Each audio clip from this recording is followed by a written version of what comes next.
Assalamualaikum warahmatullahi wabarakatuh. I wish a very good morning to the honorable judges, the wise timekeeper, teachers and friends. I hope everyone is feeling well today. Dear friends, do you want to know a really interesting story that my dad told me yesterday? In the heart of the rainforest, in a village called Kauai by the great Kibitang River, there once lived a humble fisherman. He was one of the kindest men known to the people of Sadar, the kingdom under the east wind. The fairies blessed this kind man with this special gift. He was able to speak the languages of beasts and birds in the forest. However, Todang never forgot that he was only a humble fisherman, and every day, without fail, he would go to the banks of Kibitang to fish for himself and for all the poor and old villagers of Kauai. Whenever someone was ill, he was the first to offer a helping hand. He was often helped by the fish in the river, for they guided him to the medicinal plants found in the forest. One day, Todang was on his boat upriver on his daily routine, fishing. He caught a strange-looking fish. The tiny fish had two heads, each facing the opposite direction. What the first head said was just the opposite of what was said by the second. This is a strange fish, and I am sure it will catch a fortune in the market. As Todang was talking to himself, the strange fish said, Todang, I know you are a kind and humble man. If you let me go, I will give you a wish which will save you from the pledge that is about to come. I wish you never recover from the pledge, cried out the second head. Hearing this, Todang was shocked that he jumped out of his boat. The fish escaped his grip and swam off. Todang was so shocked and lost his conscience. The strong current pushed him down the river without any mercy. Dear friends, when he recovered, he found himself on a strange land. There was an old man standing by his side. The old man looked very upset, and at once Todang knew something terrible had happened. Before he could even utter a word, the old man understood Todang's thought. My daughter is very ill, the old man said to Todang. Please come to the palace and save her. I can give you a lot of gold. The palace? Who is this old man? Todang's thought, but being the kind-hearted person he was, he offered his assistance without much thought. Come with me into the water, said the old man, and he turned into a crocodile. Todang was scared. I don't have medicine for crocodiles, he said, and I can't swim. Come, Todang. You have always been a kind and honest fisherman all your life. Why change out of all sudden? Asked the crocodile. I am scared of the crocodiles. You eat up fish and kill the fishermen who look for fish in the great Kibitang, said Todang.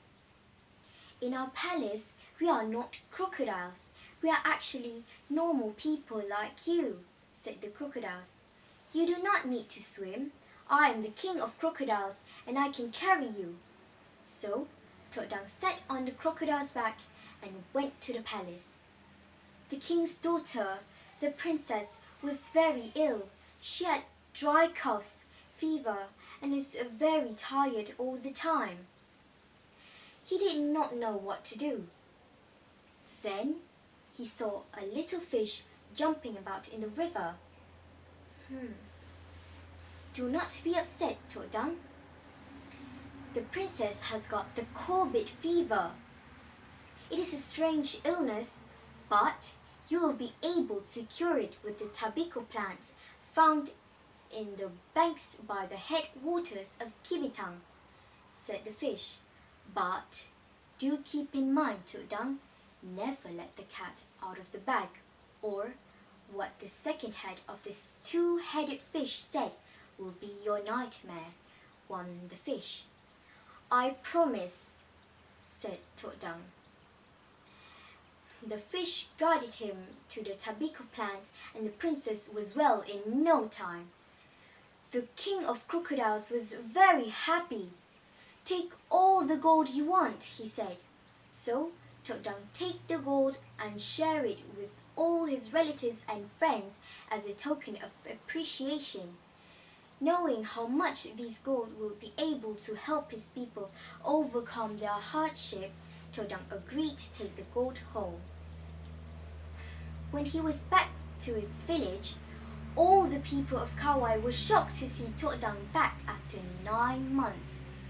Tudang was shocked too, as he thought he was only away for a few days. However, Tudang understood that the confusion was caused by the difference in dimension of time in the spirit world and that of the humans. Tudang knew better, so he ignored the confusion and shared the gold equally among the villagers. His friend Rankus was surprised and shocked to see all the gold brought by Tudang. Greed took the better of him, and he wanted more gold. That night, under the full moon, Rankus approached his friend Tudang and pleaded him to share the secrets about the gold. Being the simple and humble fisherman, Tudang could not refuse his friend. So, with a heavy heart, Tudang told Rankus his secret. The next day, Tudang was in bed when the tiny beams of the sun that danced through the cracks of his hut was accompanied by deep coughs that echoed in the village. Tudang rushed out to see what the commotion was all about. At once, a tiny voice echoed, "Remember, never let the cat out of the bag." And at once, Tudang knew what had happened. In the weeks to come, the people from his village and the neighboring village were falling sick in thousands. One evening, when Tudang was sitting by the river that was one full of life, a little fish swam close by merrily singing to itself, keep your promise, or your nightmare will be your shadow." It is said that until this very day, if you sit by the Kibitang on a full moon's night, one is able to listen to the fish going, keep your promise. The moral of this story is, always keep your promise. Thank you very much. I hope we will meet again. Assalamualaikum warahmatullahi wabarakatuh.